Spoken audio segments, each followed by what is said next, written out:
11 people had walked out of that house in 14 months. The longest anyone lasted was 3 days. One woman left in the middle of the night and didn't even stop for her shoes. By that fall, the last staffing agency in Boston had quietly crossed Elias Marchetti off its books. Because you don't send a housekeeper out to a house on a spit of land north of the city, one road in, one road out, where a man who used to run half the Chelsea waterfront now sits in a wheelchair he never asked for, and makes sure every person in the room is afraid of him. Then, on a cold October morning, a 26-year-old woman walked through that gate with $41 in her purse. Her name was Clara. She was quiet, she was poor, and nobody who saw her that morning believed she'd make it to lunch, let alone to day 3. She didn't come because she was brave. She came because there wasn't another door left to knock on. Nobody in that house expected her to last. And nobody expected what she'd do on the 3rd night. If this is the kind of story you came here for, go ahead and hit that like button, share it with someone who needs to hear it tonight, and subscribe so you won't miss what's coming next. Now, let's go back to that cold October morning, and the gate 11 people had already run out of. The gate closed behind her with a sound she felt in her teeth, and then a man in a dark coat stepped out from the guardhouse and held out one hand without saying good morning. Clara gave him her purse. He didn't take it the way a person takes something. He turned it over on the hood of the car parked inside the gate and let everything fall out. And then he moved each item apart with 2 fingers, slowly, the way a man sorts nails. A hairbrush, a folded bus schedule, a blister pack of aspirin with 4 tablets gone, a photograph he looked at longer than the rest before he set it face down. He unzipped the lining. He ran his thumb along the inside seam. He checked the pockets of her coat while she was still wearing it, and he never once looked at her face. When he was finished, he pushed the pile back toward her and let her gather it herself. And he still hadn't apologized, and she understood he never would, because an apology would have meant this was unusual, and it wasn't. "Gabriel Renner," he said. 2 things. He held up one finger. "The East Wing. You don't go in it unless somebody sends for you. Not to clean, not to look, not because you heard something." He held up the second. "Men come to this house. When they do, you keep your eyes on the floor, and you keep walking. You don't greet them. You don't look at their faces. If one of them speaks to you, you answer without turning around." He put his hand down. "Say it back." She said it back, both of them, in the flat voice she used at hotels when a manager wanted to be sure. He nodded once and stepped aside, and that was the whole of the welcome. The house sat at the far end of Nahant, a narrow neck of land north of the city, and on the drive out she'd counted exactly 1 road going in, which meant exactly 1 road going out, a single strip of tarmac, with water on both sides, leaving you trapped the moment you cross the gate, and she'd noticed it the way anybody notices a thing like that, and then puts it away. Inside, the woman who met her had gray hair pinned close, and the posture of somebody who'd been on her feet for 40 years. "Margaret Foss," she said. "Housekeeper. I've been here since before he was born, so you'll forgive me if I don't make a fuss over you." She turned and started walking, and Clara followed her through a front hall wide enough to park a truck in, and cold, and quiet in a way that had nothing to do with the hour. There was a grandfather clock standing against the far wall, taller than either of them, with a long brass pendulum behind glass. It wasn't running. The hands were stopped at 9:40. There was dust on the glass, a soft even gray of it, the kind that takes months to lay down, and it hadn't been wiped in a long time, and Clara noticed that because noticing dust was the entire architecture of her working life. She slowed without meaning to. "Don't touch that," Mrs. Foss said. She hadn't turned around. She hadn't broken stride.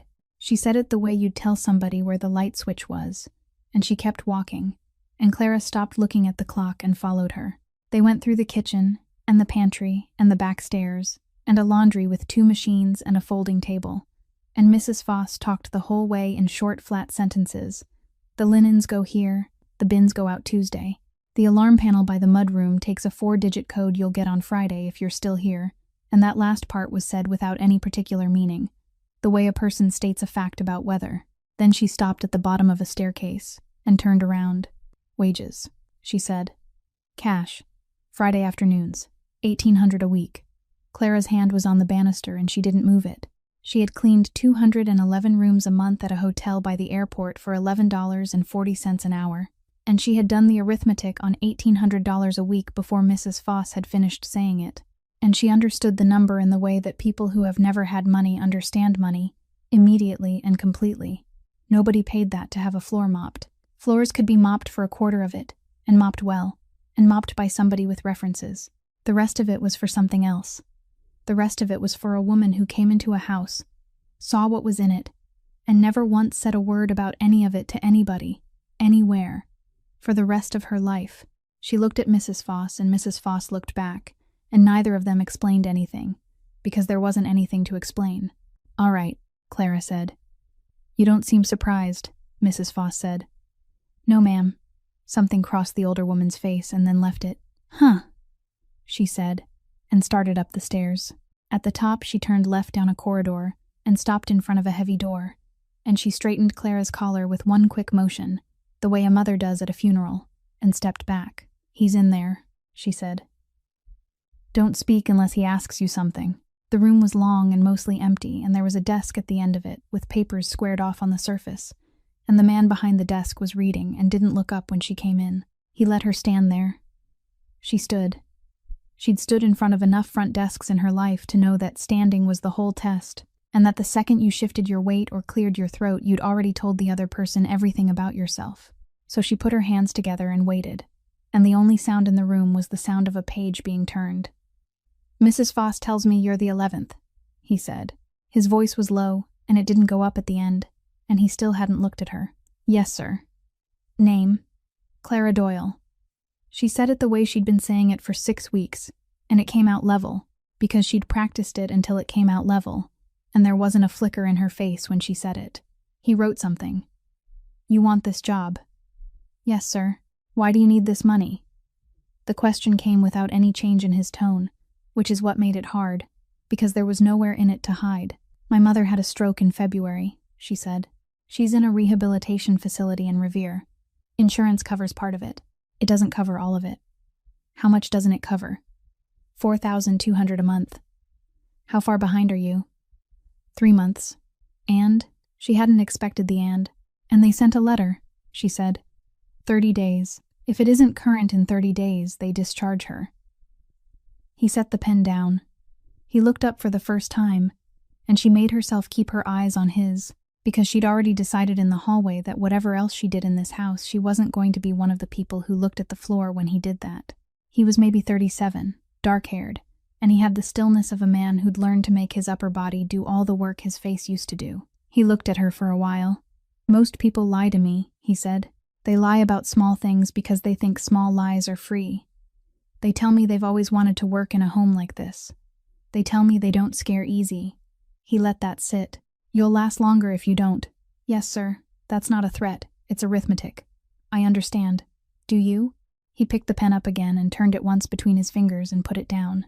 And she noticed that the motion cost him something, that it wasn't smooth, that it took a beat longer than it should have. "3 rules, he said. "They're mine. Mrs. Foss has her own, and hers are about laundry, and I don't care about hers." He held up one hand. "You don't clean this room. Not the desk, not the floor, not the windows, not while I'm in it, and not while I'm out of it. If you think it needs doing, it doesn't." "Yes, sir." 2. You don't speak in here unless I've asked you something. Not to be polite, not to fill a gap. If I stop talking, the room is quiet. That's not a mood. That's how it works." "Yes, sir." He stopped. Something in the pause had a different weight to it than the 2 rules before, and she felt it before he said it. 3. He looked at her. "If you ever put your hand out to help me with anything, you're gone that day. Not that week. That day. You won't get a warning, and you won't get an explanation, and it won't matter how sorry you are, or how right you thought you were." His voice hadn't risen at all. That was the part that landed. "Do you understand Rule 3? She thought about the letter in her coat pocket with the 30 days on it. She thought about her mother's hand in the hospital bed in Revere, and how it had gone light, like a bird, like something that could be carried away by weather. "Yes, sir," she said. "Say it back to me. If I put my hand out to help you with anything, I'm gone that day." He nodded once and looked back down at his papers, and she understood that she'd been dismissed, and she turned to go. She was 3 steps toward the door when he reached across the desk for a folder, and his sleeve pulled back, and she saw them. Both hands. wrapped across the palms and around the base of the thumbs in gauze that had gone the color of weak tea, edges frayed, one strip curling loose where it had been wrapped and rewrapped by somebody working with the wrong hand. It wasn't a fresh dressing. It had been on there for days. There was a hotel in her past with a supervisor who'd cut her thumb on a broken glass and hidden it for a week rather than fill out the incident form. And Clara had recognized that particular kind of stubbornness then, and she recognized it now, and her mouth opened by about 1/4 of an inch. And then she closed it. She'd been given Rule 2 and Rule 3 in the same minute, and she'd said them both back out loud, and she wasn't going to lose the job on the first morning over a roll of gauze. She looked away. She went out and pulled the heavy door shut behind her without a sound. In the corridor, Mrs. Foss was waiting with her arms folded, and she took one look at Clara's face. "Well," she said, "you're still standing." In the afternoon he sent for her to bring the mail up, and she brought it up, and he looked at the stack and said, "Sort it." She sorted it into 2 piles, personal and business, the way anybody would, and set them at the edge of the desk. "Again," he said. He didn't say what was wrong with it.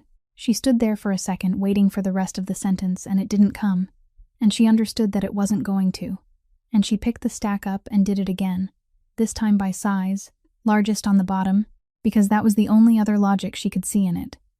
He looked at it. Again. She did it a 3rd time, by date of the postmark, oldest on top, and she set it down and stepped back, and he looked at that pile for a long moment, and then moved it aside without a word, and went back to what he'd been reading. She never found out which one he wanted. She wasn't sure there was one.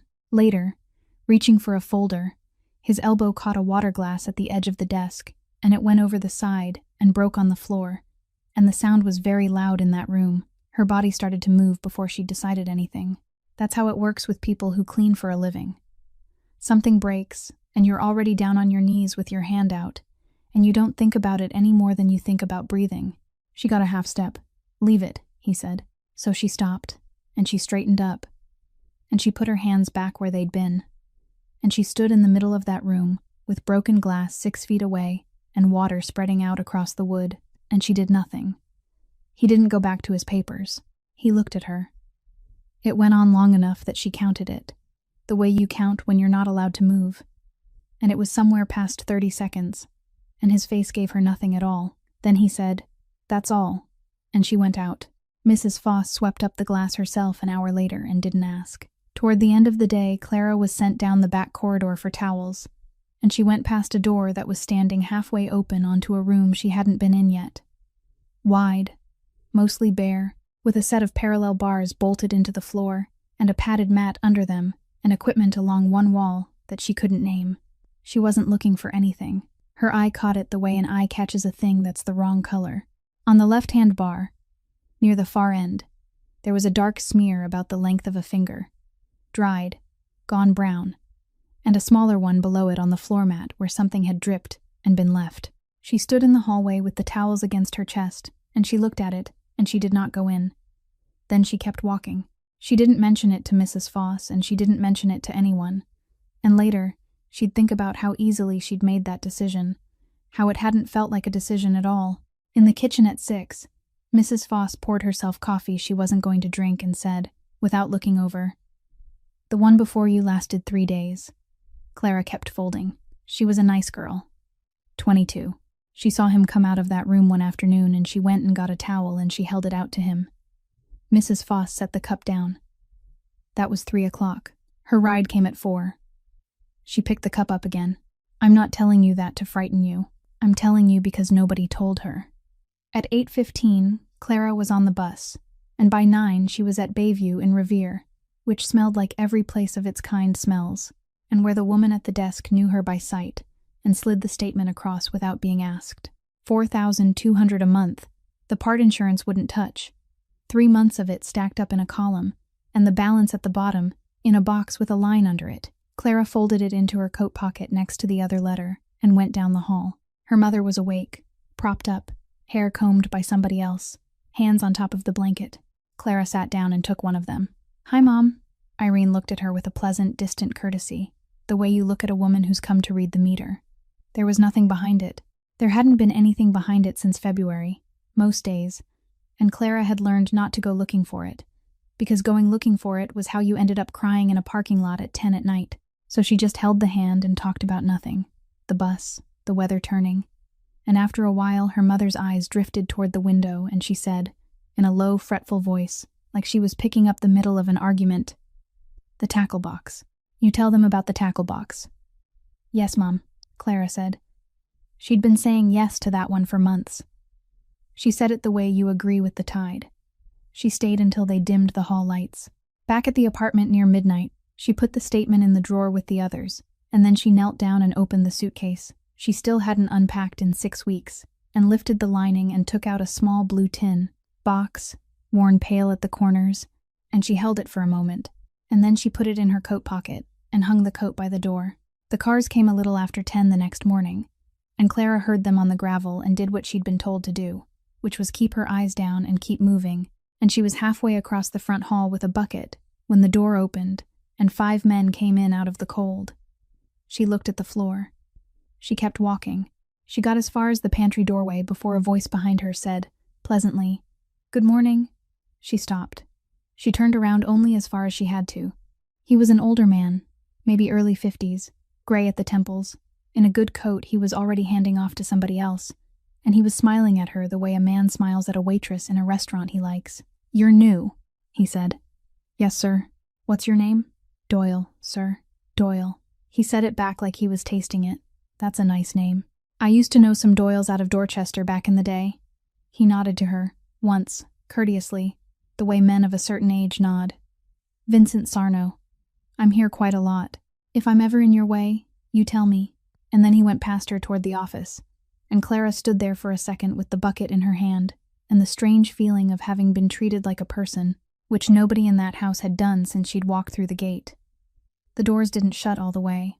They rarely did in that house, because the hinges were older than anyone in it, and if you were working in the hall, you heard things whether you meant to or not, and she'd already learned that the only safe thing was to hear them and let them go through you. They were talking about the docks. There was an election coming at the longshoremen's local down in Chelsea, and the men that Elias had counted on had gotten quiet, and one of them had stopped returning calls altogether, and the Orsini people wanted an answer about 2 of the peers, and had wanted it for a month. Somebody said Salvatore was running out of patience. Somebody else said Salvatore had been out of patience since August. Then Sarno's voice, easy, unhurried, the voice of a man offering to carry something heavy for you. "Maybe I sit down with Salvatore," he said. "It'd be simpler." There was a pause after that, and it wasn't a short one. Clara had her rag on the baseboard and she'd stopped moving it. Elias said nothing at all. He didn't argue, and he didn't agree, and he didn't ask what Sarno meant by simpler, and the silence went on until somebody coughed, and somebody else started talking about the pier again, and the meeting moved on. But she'd heard it, and she'd heard the 4 other men in the room hear it, and she understood, without knowing a single thing about any of these people, that a sentence had just been said out loud that could not be unsaid. 20 minutes later, the door came open, and they started filing out, and Clara was on her knees at the baseboard by the hall table, out of the way, doing what she'd been doing. Elias came out last. He saw her. "What are you doing?" She got to her feet. "The baseboards, sir." "Did somebody ask you to do the baseboards?" "No, sir." "Then why are you doing them?" "They needed doing." "You've been in this house 2 days and you've decided what needs doing." The men had stopped in the entry. They were putting on their coats slowly, not looking over, which was its own kind of looking over. Every person who's held your job walked into this house with an opinion about what needed doing. Every one of them is gone. You're not paid to notice things. You're paid to be quiet and be invisible, and you're failing at both before you've made it to Friday. He let that sit in front of everybody. "Do you have anything to say?" "No, sir." "Nothing." "No, sir." She said it the same way she'd said the first one, without heat, without a wobble, the way you'd answer a question about a delivery. Then she knelt back down and went on with the baseboard. She didn't rush it and she didn't slow it down. She just kept going, the same rhythm as before, and after a moment the men finished with their coats and went out, and the front door closed, and the hall was quiet. Elias was still there. He hadn't moved. He watched her work for what felt to her like a long time, and she didn't look up, and she had no idea what was on his face. And then she heard the chair turn and go back down the hall. That night, near 10, she was carrying linens past the room with the parallel bars, and the door was open a few inches, and there was a man in there she hadn't seen before, 40-something, built like a door, sitting on a stool with a clipboard on his knee. Elias was on the mat. "You're wasting my time," Elias said. There was nothing in it.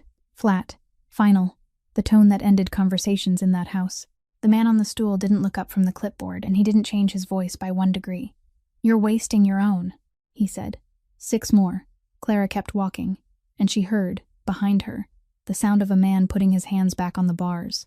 She started the front hall a little after 8 on the 3rd morning, and she worked her way down the long wall the way she'd been taught to work a room 20 years before she'd ever set foot in this one. High to low, left to right, so that nothing you cleaned got dirty again by something you cleaned after it. That brought her to the clock last. She wiped the case down. She did the sides and the crown and the base and the carved panel below the door, and then she was standing in front of the glass with the dust on it. And the dust was the only thing left in that hall that she hadn't touched. She'd been told not to. She knew she'd been told not to. But she'd been given the instruction the way you're handed a warning about a dog. And there was a piece of her, the piece that had been cleaning other people's rooms since she was 19, that simply could not stand in front of a filthy pane of glass and walk away from it. So she wiped the glass. And when she wiped it, the door swung, because the latch had never been closed. It came open under her hand about 4 inches and stopped, and inside there was the smell of old oil and brass, and the long pendulum hanging dead and still, and the 2 weights sitting at the bottom of their chains where they'd come to rest a long time ago. The crank was hanging on a little hook inside the case, right where it belonged. She looked at it for a while. Then she took it down and fitted it into the winding hole and turned it, and the ratchet caught with a small, dry clicking, and the weight came up off the floor of the case an inch at a time, and it took longer than she expected, and her arm ached before she was done. She hung the crank back on its hook. She reached in with 2 fingers and moved the pendulum to the left and let it go. It swung back, and caught, and kept going, and the whole case filled with a slow, steady knocking, like something waking up in a room where nothing had moved in a very long time. She stood back and let out a breath and thought, with a small, ordinary satisfaction, that it was a beautiful piece of furniture, and it had been sitting there dead for no reason at all. Then the hands, which had been sitting at 9:40 for as long as anybody in that house had been able to bear looking at them, ticked forward, and the mechanism inside gathered itself, and the hour struck, loud, round and heavy and enormous in that cold hall, the way an old clock strikes when the case is deep and the room is empty. And it went on, and it filled the whole first floor of the house. In the kitchen, a tray went out of Mrs. Foss's hands and hit the tile, and the sound of it breaking came underneath the bell. Down the corridor, a door banged open, and Gabriel Renner came through it fast, with his hand already inside his coat. And he came 4 steps into the hall and stopped dead, and he stood there with his hand still inside his coat, looking at the clock. Nobody moved. The chime finished. The last of it went up into the ceiling and thinned out and was gone. And the only sound left in the house was the pendulum, knocking away, patient, unbothered. Then the wheels of the chair on the hallway floor. Elias came out of the corridor and stopped where the hall opened up. And he didn't look at Renner, and he didn't look at the broken tray in the kitchen doorway. He looked at the clock. Nobody said anything for a long time. Clara stood where she was with the rag still in her hand. "Who did that?" Elias said. He didn't raise his voice. He never had to. "I did," Clara said. "Why?" "Because it had stopped." That was all she said. She didn't explain about the glass or the latch or the crank on its hook.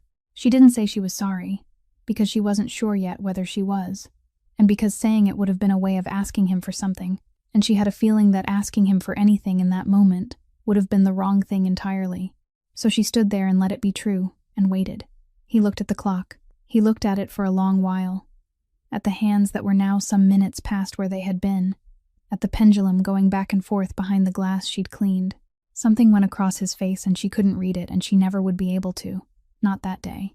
"Let it run," he said, and he turned the chair and went back down the corridor, and the door closed, and that was all. Clara stayed where she was until she heard the latch catch. Then Mrs. Foss came out of the kitchen, and she'd left the broken tray where it lay, which Clara had never seen her do, and she took Clara by the elbow and moved her over against the wall by the coat closet. Her hand wasn't steady. 14 months, she said, low. 14 months, and nobody in this house has had the nerve. Do you know what 940 is? No, ma'am. Good. She let go of Clara's arm. Don't ask. She was most of the way to the bus stop before she realized she'd left her coat on the hook by the mudroom, and it was the coat with the letter in the pocket and the tin in the other pocket. So she turned around and walked back up the long neck of road with the water on both sides of her and the cold coming off it. And Renner let her in at the gate without a word and went back to his book. The house was dark. Mrs. Foss had gone home at 9. It was a little after 11. She got her coat off the hook and had her arm halfway into the sleeve when she heard it. Down at the far end of the back corridor, a hard, flat clatter of metal going over on a wooden floor, and then nothing. She stood there. She could have put the other arm in the sleeve and gone out the mudroom door and gotten on the last bus, and none of it would ever have been hers. She walked down the corridor instead. The door to the room with the parallel bars was open. He was on the floor. He was on his side between the bars, with one arm still hooked over the near one and the other flat out on the mat, and the chair was 6 or 7 feet away where it had rolled, and a stack of the small weighted bars had gone over and scattered, and that was the sound she'd heard. His shirt was soaked through at the back. He was breathing like a man who'd been at something for a long time. Both of his hands were open and turned up, and they were torn across the palms, the old gauze gone, and there was blood on the near bar and on the mat under his wrist. He saw her in the doorway. "Get out," he said. She didn't get out. She also didn't do the thing her whole body wanted to do, which was cross the room and put her hands under his arms and lift, because he'd told her on the first morning exactly what that would cost, and he'd made her say it back to him out loud. So she stood there for a second, and then she walked in about 3 steps, and she sat down on the floor with her back against the wall and her coat across her lap, and she looked at a spot on the far side of the room and she waited. He said it again. Worse. She stayed where she was.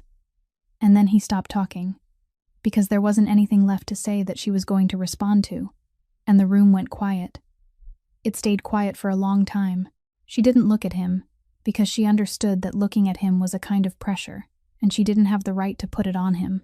She listened to him breathe, and get his arm set and try it and fail and rest and try it again. Once, something in him gave, and he went back down, and the sound he made was very small. She didn't move. She'd worked in a hotel long enough to know the difference between a person who wants help and a person who needs you to look at the wall for 11 more minutes, and she counted it out on the clock on the far side of the room, and it was 17 minutes from when she sat down to when he got himself over the arm of the chair and up into it. He sat there with his head down and his forearms across his knees, and his hands were shaking. She was still on the floor. She reached into the coat on her lap and took out the small blue tin, and she opened it, and then she got up and crossed the room and went down on one knee in front of the chair, close enough that he'd have had to move to get past her. "Give me your hand," she said. No. She didn't take it back. She kept it there, open, palm up, a few inches off his knee, and she didn't say anything else, and she didn't fill the silence, and she didn't look away. 10 seconds. 20. Somewhere down the hall, the clock in the front room went on, knocking away behind its glass. And then he moved his right hand off his knee and put it down into hers. It was still shaking. She closed her fingers around it, not tight, just enough to hold it steady, and she turned it over into the light, and she went to work. She didn't say a word the entire time.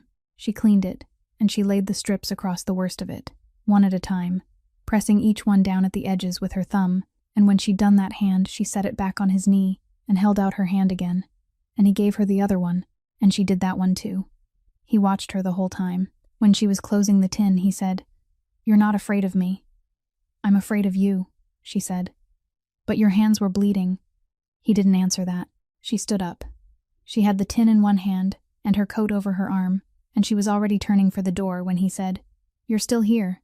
She stopped. "It's day 3, she said. "I know," he said.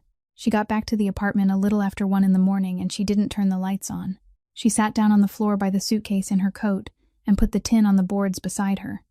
And then she lifted the lining again and took out the thing that had been underneath it, folded twice, gone soft at the creases the way newsprint goes when a person has opened it and closed it too many times. She didn't need to unfold it. She'd stopped needing to unfold it a long time ago. Driver killed in Chelsea waterfront shooting. And the name, in the type they use for names. Peter Novak, 54. And then, 4 paragraphs down, the sentence she'd read so often it had stopped being a sentence and become a thing she carried. Sources say the driver is believed to have sold the route. Believed to have. Not charged, not proven, not asked about by anybody, ever again. Because a man who's dead can't sit down across from you and tell you it isn't true, and because everyone who might have wanted to know already had the answer that was easiest to live with. She sat there on the floor holding it, and she thought about the number that Mrs. Foss had said in the front hall, with her hand shaking on Clara's arm. 14 months. It was the same 14 months. It had been the same 14 months since the morning she'd first seen the address on the job listing and had to sit down on the edge of the bathtub. She hadn't taken the job to mop that floor. She had taken it because there was one man alive who knew what had happened on that waterfront in August. And he lived at the end of a road with the water on both sides of it, and she was going to find out whether her father had done it. That was all. That was the whole of it. Her mother was a Doyle out of Somerville, and had kept the name on everything she'd ever signed. The lease, the electric bill, the hospital paperwork, and Clara had been born with both names on the certificate, and had spent her working life answering to the shorter one because it fit better on a name tag. Her father had liked it that way. He had driven for that family for 11 years, and in 11 years he had never once brought any of it home. Not a name, not a story, not a man to the door, and when Clara was small she'd thought that meant the job was boring. She understood now that it had been the most deliberate thing he ever did. Elias Marchetti knew his driver had a daughter, the way you know a man has a daughter, from a photograph in a wallet at a red light in 1990-something. He had never once laid eyes on her. She folded the paper twice and put it back under the lining and put the lining back down and closed the suitcase. And she went to bed with her coat still on because the radiator hadn't come up, and she got 4 hours. In the morning, she took the 6:20 bus.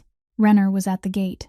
He watched her come up the last of the road, and he had the gate open before she reached it, and he looked at her a half-second longer than he'd ever looked at her, and he didn't say anything, and she went past him. In the kitchen, Mrs. Foss was cutting bread, and she stopped with the knife halfway down and looked up, staring at Clara like she was looking at a ghost, and then she went back to cutting without saying a single word. Nobody in that house said the word out loud. Nobody had to. It was Wednesday, the 4th day, and every person under that roof had done the arithmetic before Clara had gotten off the bus. She worked her shift the way she'd worked the other 3. At the end of it, with the house quiet and the light going, she went down the back corridor to the room with the parallel bars, and she stood in the doorway for a moment, and then she went in. The mat had been wiped. Somebody had picked the scattered bars up and put them back on their rack, and she thought it had probably been him, and she didn't want to think about how long that had taken. There was a low shelf against the wall by the door with a towel folded on it, and a water bottle and a roll of tape. She took the small blue tin out of her coat pocket, and she set it down on the shelf next to the tape. Square, where anybody coming into that room would see it without having to look for it. Then she left. She didn't tell him. She didn't leave a note, and she didn't mention it to Mrs. Foss. And the next morning she didn't go and check, because checking would have made it a question, and she hadn't put it there to ask him anything. It was 2 days before she had a reason to go past that room again, and she looked in from the hallway without breaking stride, the way she'd learned to look at things in that house. The tin was where she'd left it. The lid was on, and it was sitting about an inch further to the left than she had put it. She kept walking. That evening, when she took it down to check it, there were 4 fewer strips inside than there had been. Nobody said a word about it. Nobody said a word about it for a long time. She learned the rule that nobody had written down, which was that in that house you never put your hand out unless there was blood on the floor, and that as long as you held to it, you could stand closer than anybody else was allowed to stand. So she held to it. She stopped setting things where he'd have to reach across for them, and started setting them where his hand already was. She stopped asking whether he wanted the door open. She learned that if he went quiet in the middle of a sentence, it wasn't because he'd lost the thread, it was because his back had gone, and that the correct response was to keep doing whatever she was doing at exactly the same speed, and to be looking at something else when it passed. Somewhere in the 2nd week, Mrs. Foss started making 2 cups of coffee in the morning instead of 1. She never announced it. She'd pour, and there'd be a 2nd cup on the counter, and she'd go off to the linens, and Clara would drink it standing up by the window. About a week after that, Clara came in with the mail at noon and set it down and turned to go, and he said, without looking up, "Eat in here. I hate eating alone." "I'm not going to say that again." So she ate in there. He worked, she ate, neither of them talked, and it was the least strange thing that had happened to her in that house. In the 3rd week, she was consolidating the pill trays, because Mrs. Foss's eyes weren't what they'd been, and she copied everything out onto a single sheet, times down the left side, and when she'd finished it, she sat there looking at 2 of the lines, and something in her stomach went cold. She had spent 7 months pushing a cart through the wing of a rehabilitation hospital where her mother lay. And in 7 months, you hear everything. And she had heard a nurse tell a man's wife, twice, that those 2 shouldn't be sitting on the same shelf, let alone going into the same body 4 hours apart. He'd been having the leg spasms at night. Everybody in the house knew about the night spasms. She thought about it for a day. Then she waited by the door of the therapy room on Thursday morning until Owen Frayne came out with his coat over his arm, and she handed him the sheet of paper without a word. He read it standing up. He read it twice. He said, "Who made this?" And she said, "I copied it off the bottles." And he said, "That's not what I asked." And she didn't answer. And he folded it and put it in his coat and said, "I'll handle it." He called the prescribing office that afternoon. By Monday, one of the 2 was gone. On Tuesday, Elias sent for her, and he had the sheet of paper on the desk in front of him, and he'd clearly had it there for a while. "Frayne says this came from you." "Yes, sir. You saw it 3 weeks ago. A week ago. You saw it a week ago and you went around me." I told Mr. Frayne, "That's what going around me means." His voice had not gone up. It had gone down, which was worse. "You had a piece of paper in your hand that concerned my body, and you decided who ought to be told about it, and you didn't decide on me." She stood there. "Do you think I'm not capable of making decisions about my own body?" "No, sir." "Then why?" She thought about lying and didn't. "Because if I brought it to you, you'd have thrown it in the bin to prove that I couldn't tell you anything." The room was quiet for a while. "Get out," he said. She got out. He didn't fire her. He slept 6 hours that night, straight through, without waking, for the first time in 14 months. And Mrs. Foss knew it because she found the light off in the corridor at 6 in the morning, and Clara knew it because Mrs. Foss told her. And he never brought the sheet of paper up again, as long as she worked in that house. But he started asking her things, small things, sideways, in the middle of other work. He asked her one afternoon, out of nothing, "What did you do before this?" "Hotel rooms," she said. 2 years. By the airport. "How many a day?" 15. 16 on turnover Saturdays. He thought about that. "That's not possible." "It's possible if you don't take the lunch." He looked at her for a second, and then went back to his papers. And that was the entire conversation. And she carried it around for the rest of the day like a coin in a pocket. Then, in the 5th week, on a Tuesday, there was a car parked on the shoulder about 100 yards short of the gate. Dark sedan. Nobody in it that she could see when the bus went past. It was still there Wednesday. On Thursday, walking up the last of the road in the wind, she went by close enough to see a woman in the driver's seat with a paper cup in her hand. Not reading, not on the phone, just sitting there, watching the gate. The woman looked at her.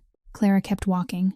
The woman was waiting at the bus stop on Friday evening with 2 coffees, and she held one out before Clara had finished coming down off the curb. "It's just coffee," she said.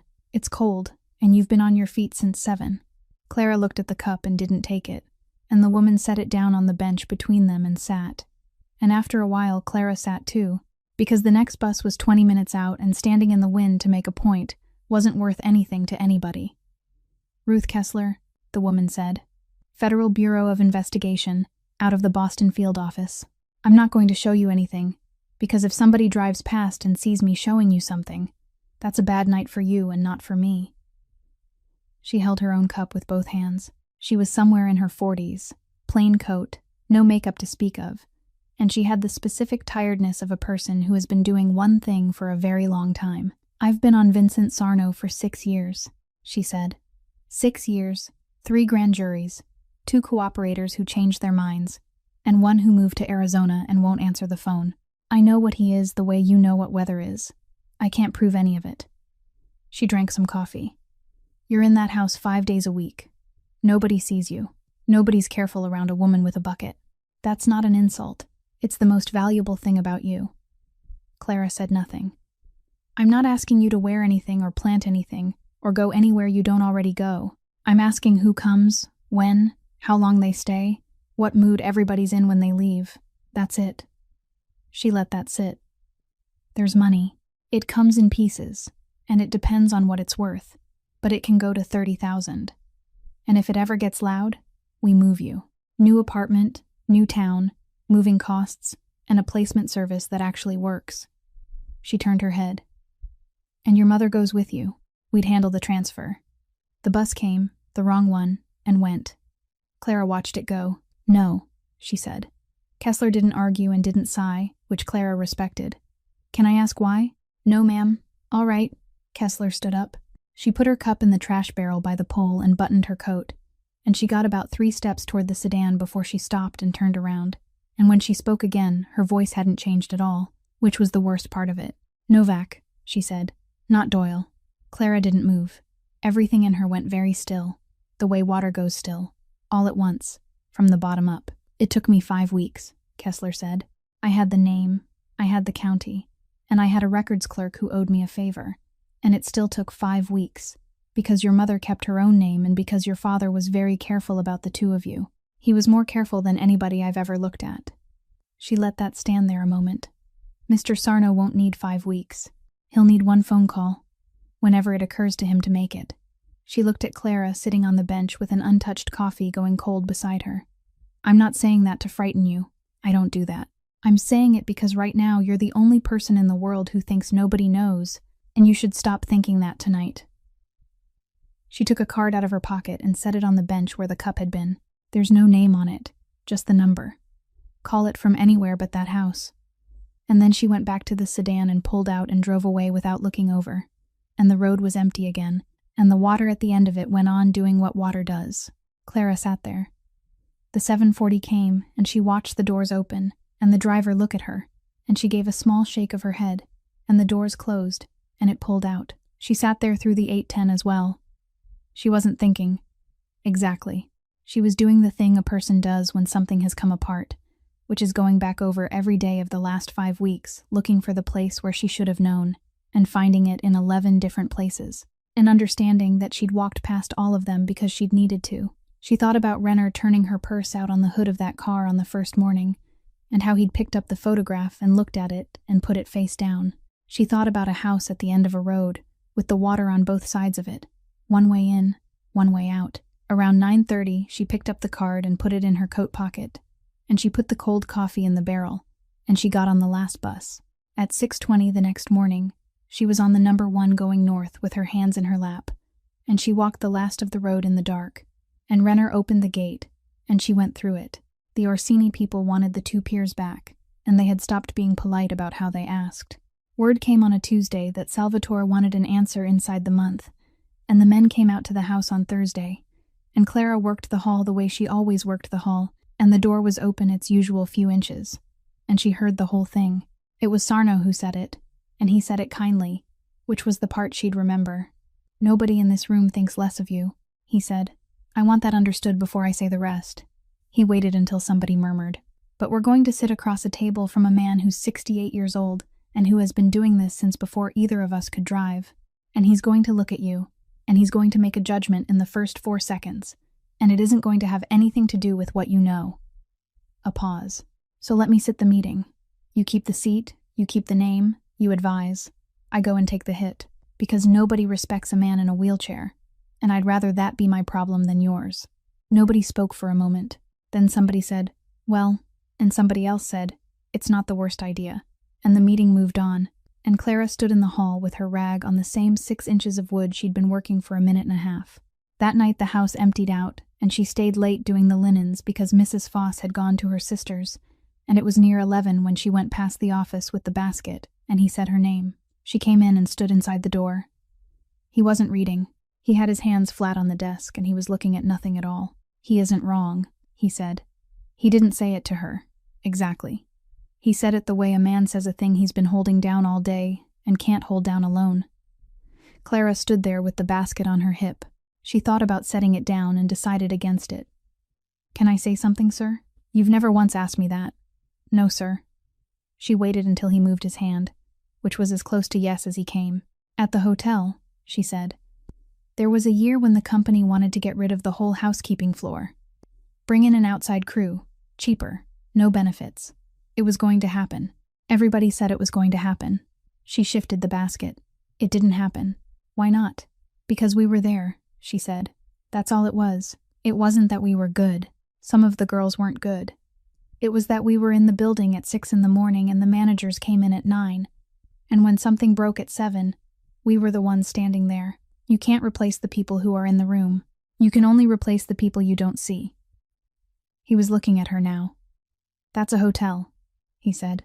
Yes, sir. These are not hotel people. No, sir. She held his eyes. But it's the same thing. Nobody's turning on you because you're sitting in that chair. She heard herself say it and kept going, because stopping in the middle would have been worse. They're turning on you because for 14 months you haven't come out of this house. That's all they know about you now. That's the only thing any of them can see. Mr. Sarno goes to their offices and eats at their tables and drives to their funerals, and you send a message. And a man who sends a message is a man somebody else is speaking for. The room was very quiet. You think I should go? He said. I think you locked yourself in here and called it safe. She said it flat, without heat, the way she'd said yes, sir, on the first morning, and then she stood there in the doorway with a laundry basket on her hip and waited to be fired. He didn't answer. He looked at the desk, and then past it, at nothing, for a long stretch of time, and she could see him going through it, and she had the sense of watching a man look directly at a thing he had spent more than a year arranging his entire life so as not to look at. When he finally spoke, it wasn't to her. Renner, he said, not loud.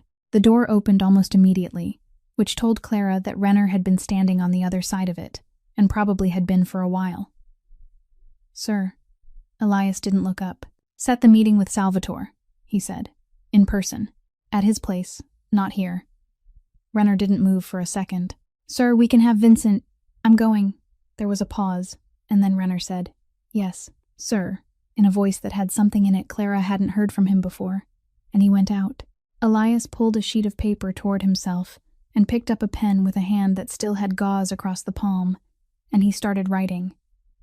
He didn't look at her. He didn't thank her. She hadn't expected him to, and if he had, she'd have thought less of him for it.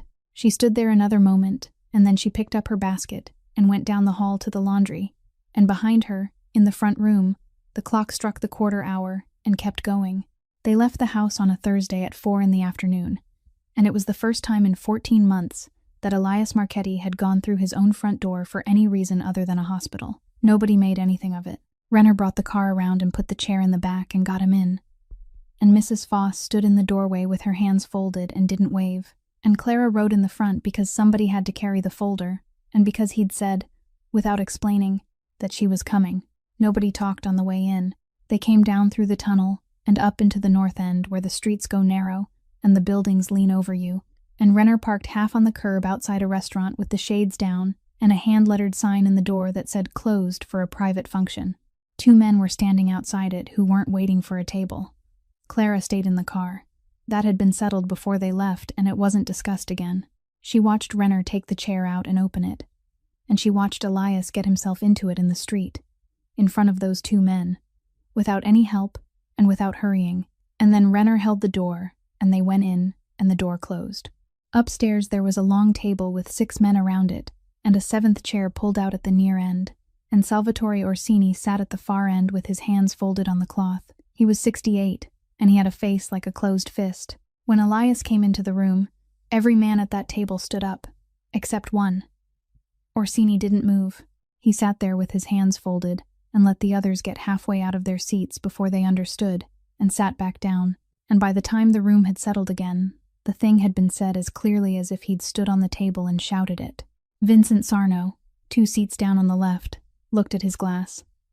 Renner set the brake and stepped back, and the room went quiet. Elias put his hands on the arms of the chair. Everybody in this room is waiting for me to pretend this chair isn't here, he said. I'm not going to. It's here. It'll be here when we're finished, and it'll be here next year. He let that sit for exactly as long as it needed to sit. Now, Pier 9. Nobody said anything. Orsini's eyes came up. For a moment, the only sound in that room was a car going by in the street below.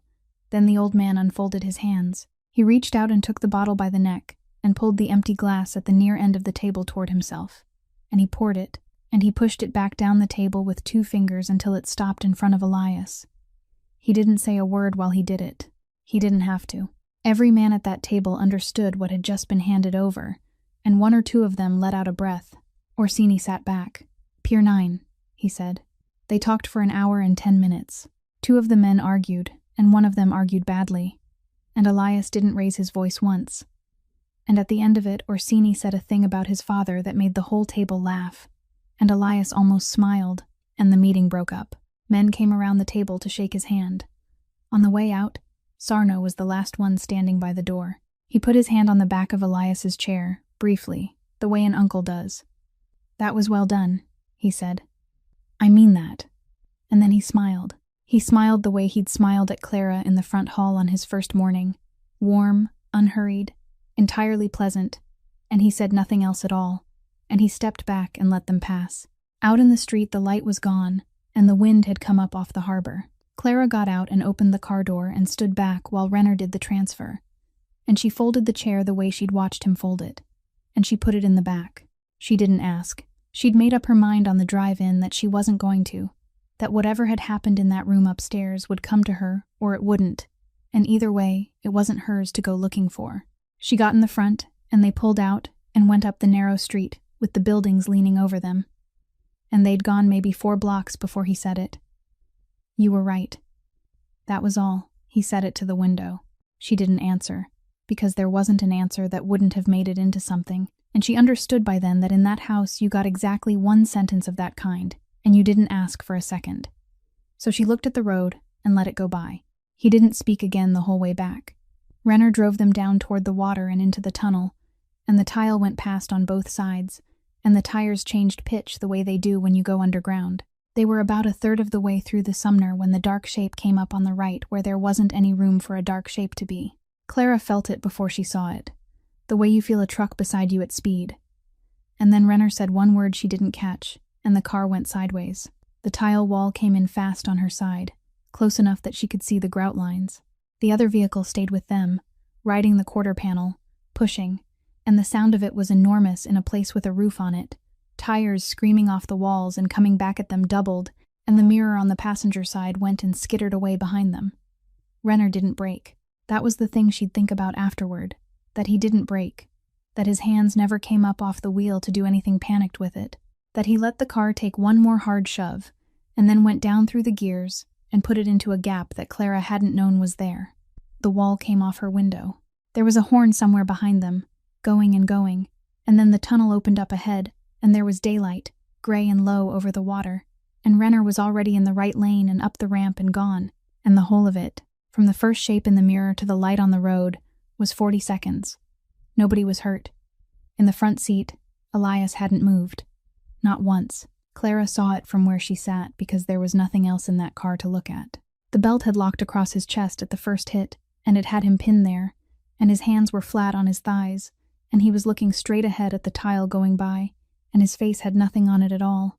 She understood what she was watching about halfway through, and it went through her like cold water. If that door had come open, there was nothing.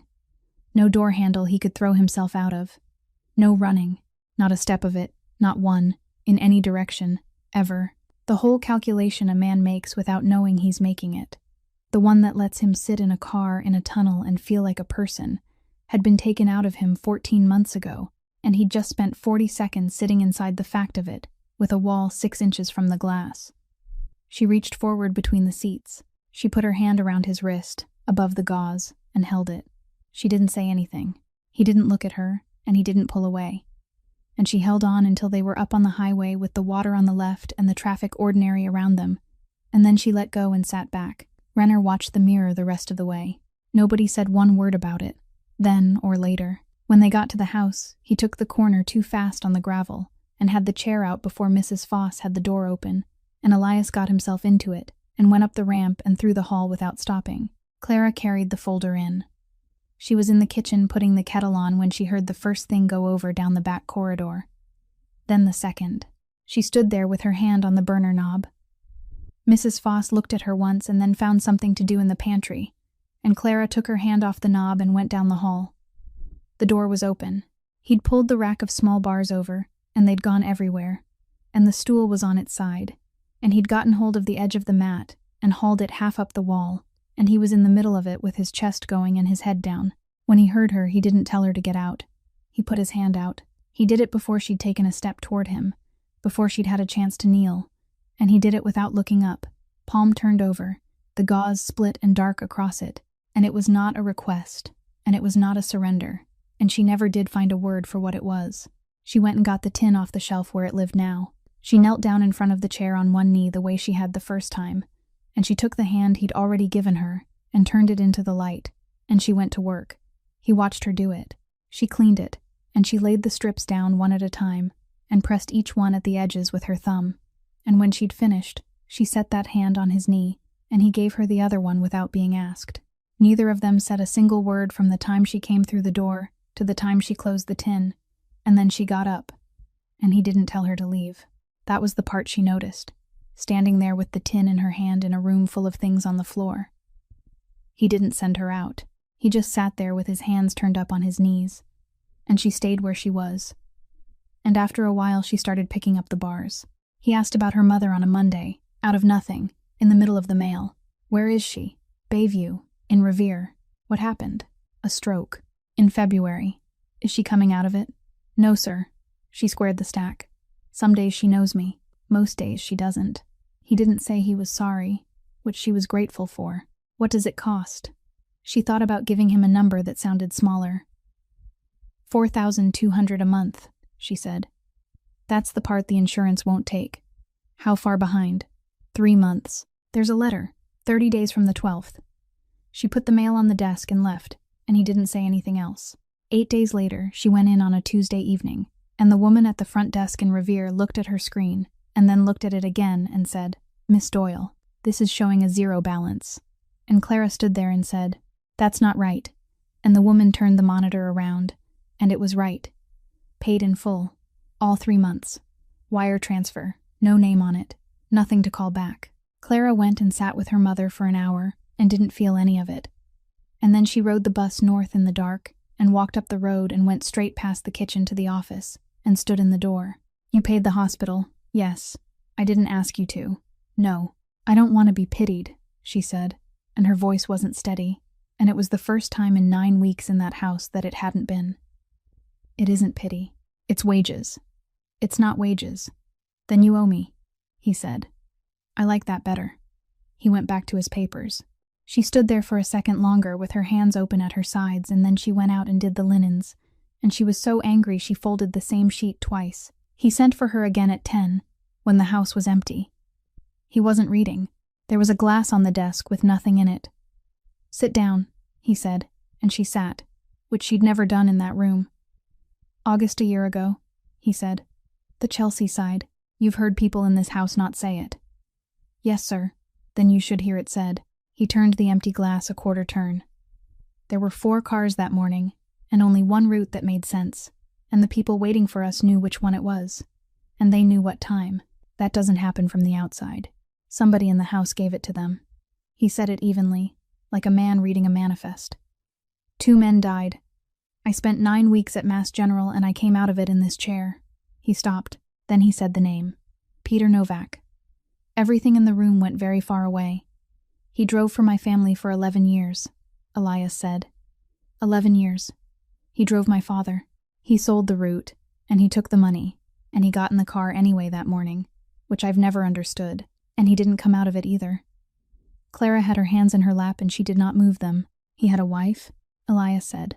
And then, in exactly the same voice, without any heat in it at all, without even the dignity of anger, the voice of a man stating an arrangement he had made and was satisfied with, he said, "I still let him get buried like a dog. No one from this family stood at it. That was on my instruction." The clock in the front room struck the quarter hour. "Yes, sir," Clara said. She heard herself say it. It came out level, the way she'd trained it to come out level. The same 2 words she'd been saying in that house since the first morning. "May I be excused?" "Go." She got up. She walked out of the office and down the corridor and past the kitchen, and she did not go fast. And she got the door of the downstairs bathroom shut behind her, and the lock turned, and then she went down on her knees on the tile, and was sick, with her left hand pressed hard over her mouth so that no sound would go under the door and down the hall to a man sitting alone at a desk with an empty glass. It took a while.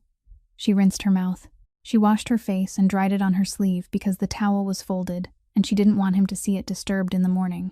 She put her coat on and told Mrs. Foss's empty kitchen good night, out of habit, and walked out through the gate and down the long dark road with the water on both sides of it. At the bus stop, she sat down on the bench where a federal agent had left a card with no name on it 8 weeks before, and she took the card out of her pocket and held it, and she thought about getting on the bus and never getting off it, about the apartment and the suitcase and the lining and the folded piece of newsprint under it, about a town somewhere else and her mother in a different bed. The 9:40 came. She watched the doors open. She let it go, because she'd come out to that house for one thing, and after 9 weeks, she still didn't have it. She still didn't know whether it was true. Vincent Sarno came out to the house alone on a Wednesday in the 13th week, which he never did, and he didn't take his coat off, which he always did. He put a folder on the desk and slid it across and stood back with his hands folded in front of him.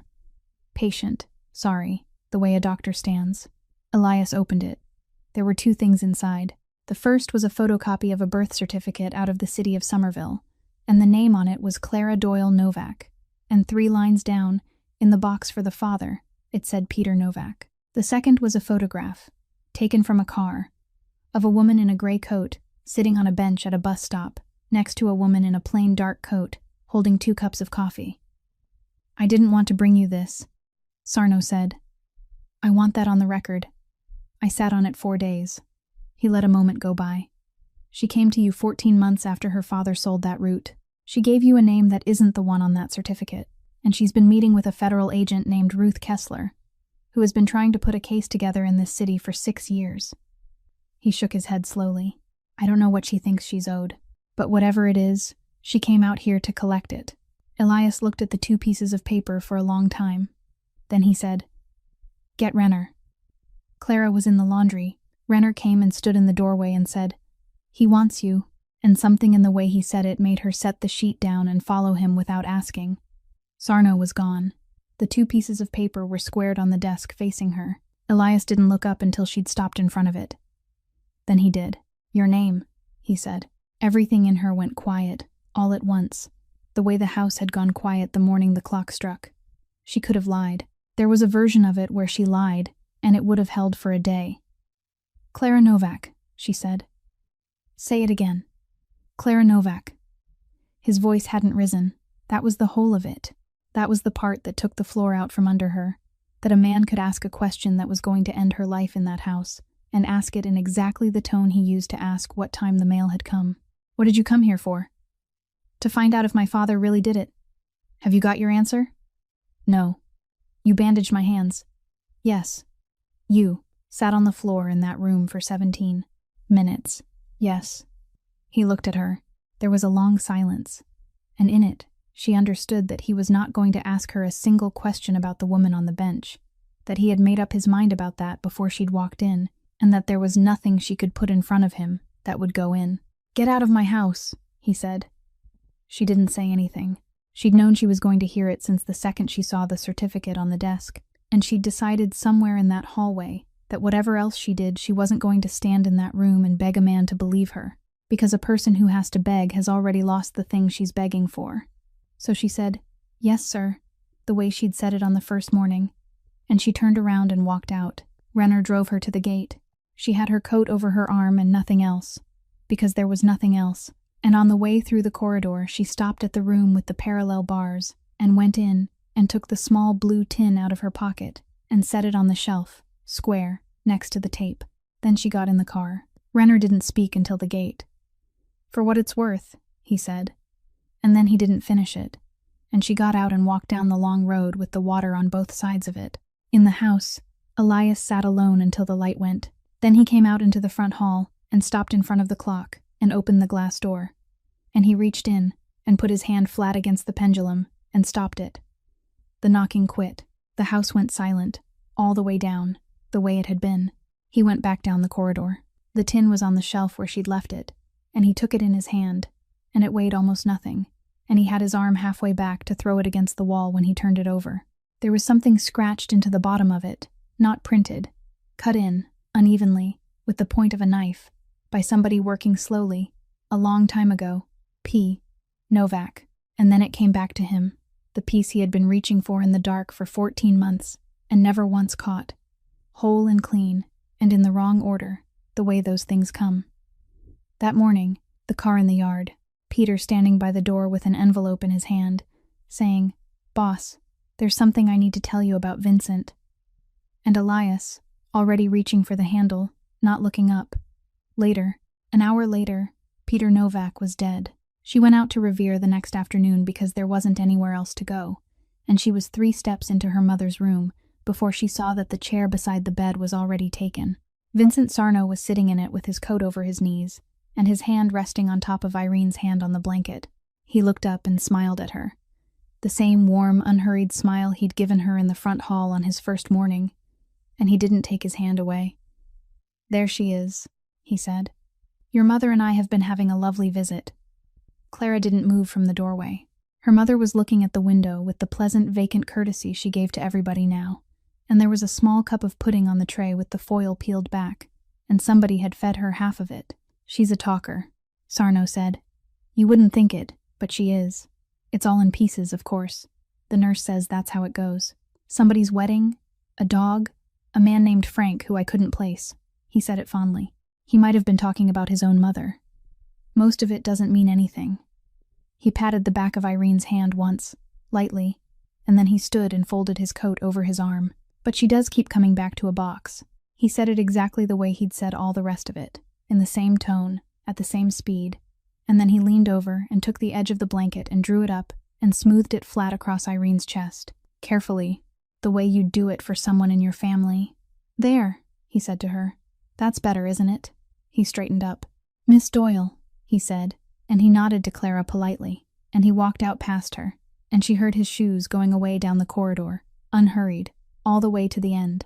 She stood there, and her whole body was cold, and something in her head was going very fast, and out of all of it one thing came up and stayed up, hard and bright, and impossible to put back down. He was afraid of a box. A man like that does not drive out to Revere on a Thursday afternoon and sit with a woman who can't remember what day it is, and hold her hand for an hour, and feed her pudding, because of a story that doesn't mean anything. He came because he was frightened, and if Vincent Sarno was frightened of what her father had left behind, then her father had left something behind, and a man who is selling you out does not leave anything behind for you to find. Her legs went. She got to the chair, and sat down in it, and reached for her mother's hand, and she was shaking. "Mom," she said, "the tackle box. Mom, listen to me. What's in the tackle box?" "Nothing. The window." "Mom, the tackle box. Please." She said it 4 times. 5. She said it the way you say a thing you know is useless, because your hands have to be doing something. And she was leaning in with her mother's hand between both of hers when Irene turned her head and looked at her. And she was there. Clara felt it happen. It was like a light coming on in a house you've walked past every night for a year. Her mother's eyes came into focus and went over her face and found her, all of her, and her hand turned over and took hold of Clara's hand and held it, and her voice, when it came, was her voice, the one from the kitchen on Sunday mornings, worried and quick and absolutely her own. "Petey sent me a letter," she said. "Oh, honey, he sent me a letter and I hid it. I hid it because I was scared, Clara. I was so scared. I've been scared this whole time." Her fingers tightened. "The tackle box. It's in the tackle box. Mom, in the tackle box." That was all of it. 90 seconds, maybe. Clara counted it afterward, over and over. And 90 seconds was the outside of it. Then her mother's grip eased, and her eyes let go of Clara's face and went past her shoulder to the doorway, and the light went out of them the way it goes out of a window when somebody in another room hits a switch. She looked at Clara with a small, polite smile. "Are you the new nurse, dear?" Clara sat very still. "Yes," she said. "That's all right then." Irene turned her head toward the window. "They keep changing you girls."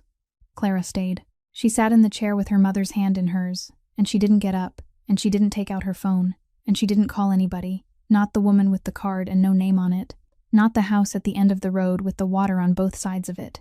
She sat there for 10 more minutes, while the light went orange on the wall, and a cart went by in the corridor, and somebody down the hall laughed at a television. She held on to her mother's hand, and when the aide came in to do the evening round, Clara said good night, and kissed her, and put her coat on, and went out to find a tackle box she had not thought about in 14 months. There was a storage place off Route 1 in Saugus, where she had been paying $80 a month for 14 months. And in 14 months, she had never once pulled the door up. She'd paid it the way you pay for a grave. She got there at 7 in the morning with the key she kept in the zipper pocket of her purse, and she stood in front of Unit 117 for a while, before she bent down and got her fingers under the handle. His coat was on top.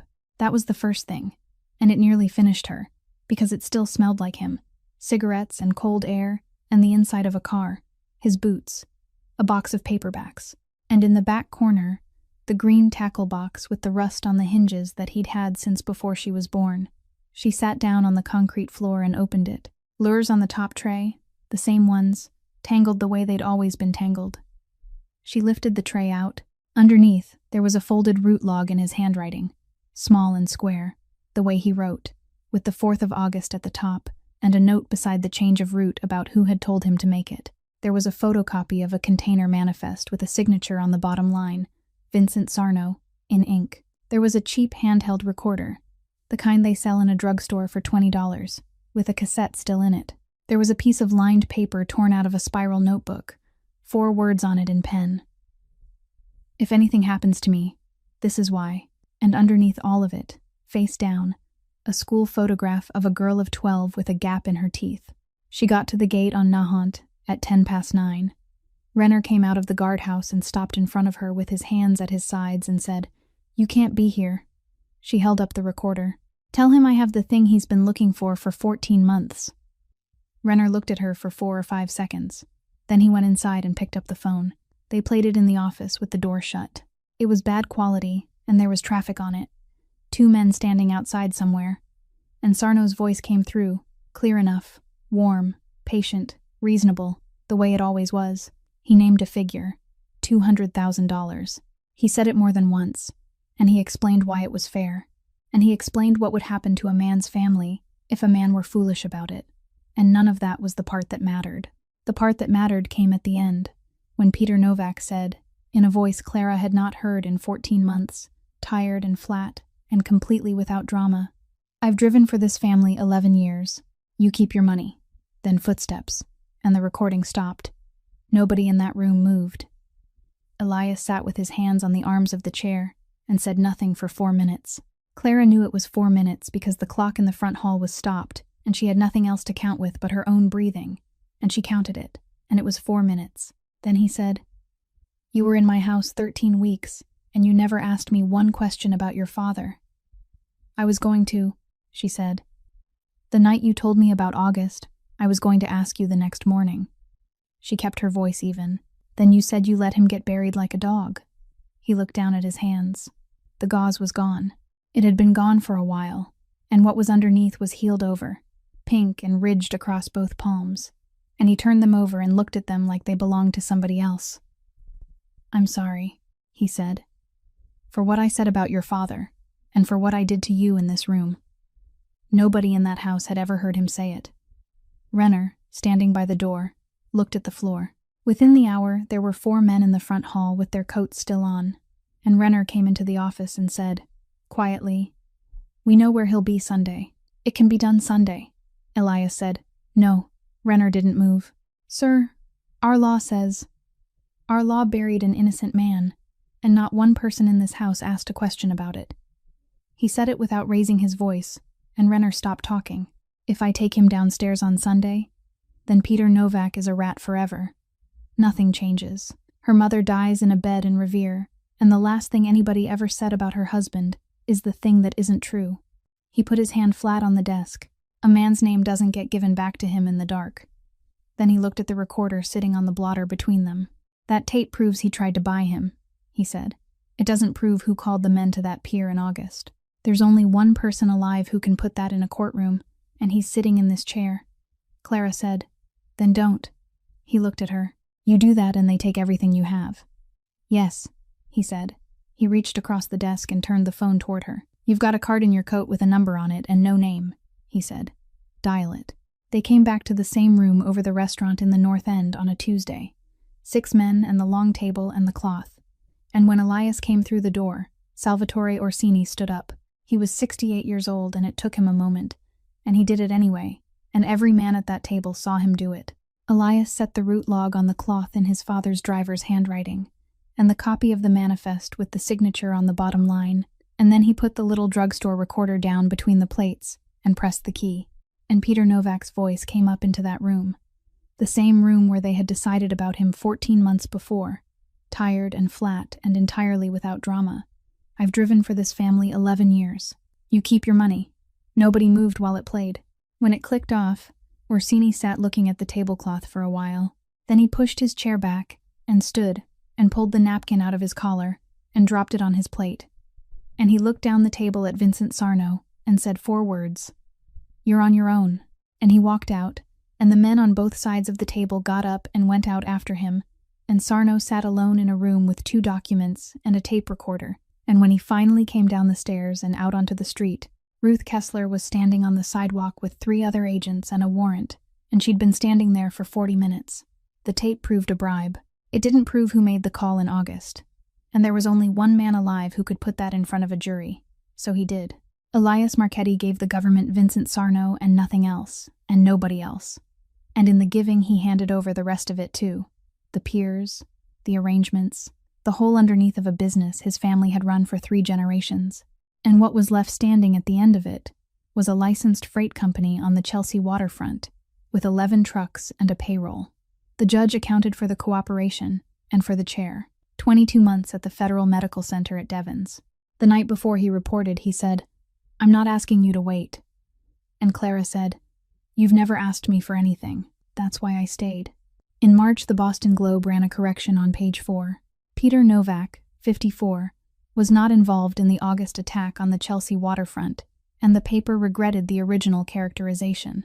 Clara cut it out and went home, and lifted the lining of the suitcase, and pasted the new piece of newsprint down over the old one.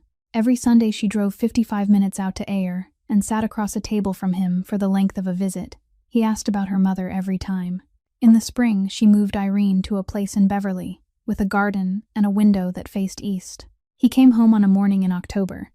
She was in the front hall when the car came up the road. He got out of it, and then he got up out of the chair with a forearm crutch under each arm, and he crossed the hall, 4 steps, slow, and he opened the glass door of the clock and reached in and took the crank off its hook and wound it and set the pendulum going with 2 fingers. The hour struck. It went up into the ceiling and filled the whole first floor of that house for the second time in almost 3 years. Don't make anything of it, he said. I'm not, she said. She was. The foundation was registered that winter in her father's name, and it paid for what families of longshoremen never get paid for. Funerals and rent, and the months after a man is hurt on a pier, and the checks stop. She ran it out of 2 rooms on the ground floor. You don't work for me, he told her. You work with me. They drove up to Beverly together on a Sunday in the spring. Irene didn't know either of them. She held Clara's hand on top of the blanket, and turned it over and looked at the palm of it, and said, You've got good hands, dear. Then she looked past her at the man sitting on the other side of the bed with the crutches leaned against the wall, and something moved in her face, and she said, Petey, you're home. He didn't correct her. He reached over and took her hand. Yes, he said, I'm home. And Clara, who hadn't cried in that hospital, or in the bathroom of that house, or at the gate, or in any of it, put her face in her hands and wept. On the drive back, she asked him what he was thinking about, and he watched the road for a while and said, I'm thinking that for 14 months I believed the thing I lost was my legs. Here is what that story leaves behind. A man's good name should never be settled by whoever happens to be the strongest person in the room, because the strongest person in the room is often the one with the most reason to lie, and Peter Novak waited 14 months in the ground for one person to be stubborn enough to ask. People don't need to be rescued nearly as often as we think. Most of the time they need somebody to sit down on the floor a few feet away and simply not leave. And Clara never once said a wise thing to that man. She just came back on the 4th day. Gentleness is not weakness. 11 strong people walked out of that house, and the one who stayed was the quietest and the poorest and the most frightened, and she outlasted all of them because she understood something they didn't, that dignity is the one thing you must never take from a person, no matter how badly they're behaving or how much easier it would be. And the bravest thing a man can do is take responsibility out loud, in the daylight, where it costs him something, Because justice done in the dark isn't justice. It's just another secret. If this story moved you, please give it a like. Share it with someone who needs to hear it today, and subscribe to our channel so you can listen to more stories like this one every day. I'd really like to know how this one landed for you, and whether it reminded you of someone in your own life, someone who stayed when they didn't have to, or someone whose name deserved to be cleared. Please leave a comment and tell me, because I read them and I listen to what's in them. Wishing all of you watching good health, peace, and quiet happiness in your days. Goodbye for now, and I'll see you in the next video.